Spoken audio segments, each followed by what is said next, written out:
மழை வெள்ளத்தால் பாதிக்கப்பட்ட மக்களுக்கு 1000 கோடி ரூபாய் மதிப்பிலான நிவாரண தொகுப்பை அறிவித்துள்ள முதலமைச்சர் மு.க.ஸ்டாலின் இத்தொகை முழுவதும் மாநில அரசின் நிதியிலிருந்து வழங்கப்படும் என்று தெரிவித்துள்ளார். நிவாரண அறிவிப்பு குறித்து முதலமைச்சர் விடுத்துள்ள செய்திக்குறிப்பில் நெல்லை, தூத்துக்குடி ஆகிய மாவட்டங்களில் மழை வெள்ளத்தால் சேதமடைந்த வீடுகளுக்கு பதிலாக புதிய வீடுகள் மற்றும் பழுது பார்த்தலுக்கு 385 கோடி ரூபாய் ஒதுக்கீடு செய்யப்பட்டுள்ளதாக தெரிவிக்கப்பட்டுள்ளது. புதிய வீடுகள் கட்டுவதற்கு தலா 4 லட்சம் ரூபாயும், சேதமடைந்த வீடுகளுக்கு தலா 2 லட்சம் ரூபாயும் வழங்கப்படும் என்றும், இத்திட்டத்தின் மூலம் 4577 வீடுகள் கட்டப்படும் மற்றும் 9975 வீடுகளுக்கு பழுது பார்க்கும் பணிகள் மேற்கொள்ளப்படும் என்று முதலமைச்சர் கூறியுள்ளார்.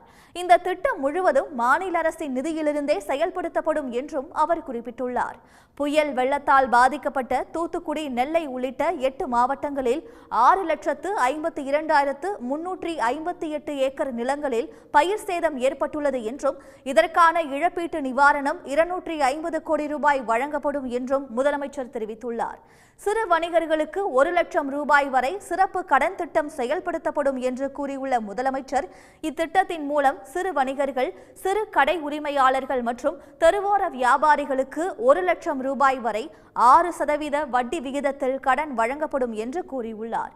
சிறு குறு மற்றும் நடுத்தர தொழில் நிறுவனங்களுக்கு 3 லட்சம் ரூபாய் வரை வெள்ள நிவாரண கடன் உதவி வழங்கப்படும் என்றும், இத்திட்டத்தின் மூலம் சுமார் 3300 தொழில் நிறுவனங்கள் பயனடையும் என்றும் முதலமைச்சர் மு.க.ஸ்டாலின் தெரிவித்துள்ளார்.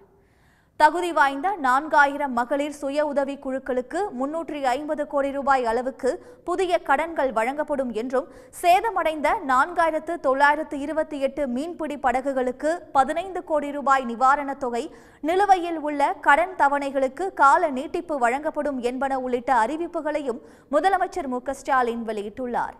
உப்பள தொழிலாளர்களுக்கு கூடுதலாக 3000 ரூபாய் நிவாரணத் தொகை வழங்கப்படும் என்றும், அரசு துறை சான்றிதழ்கள் மற்றும் ஆவணங்களை பெறுவதற்கு வாரந்தோறும் திங்கட்கிழமை அன்று மாவட்ட ஆட்சியர் அலுவலகத்தில் சிறப்பு முகாம்கள் நடத்தப்படும் என்றும் முதலமைச்சர் மு.க.ஸ்டாலின் தெரிவித்துள்ளார்.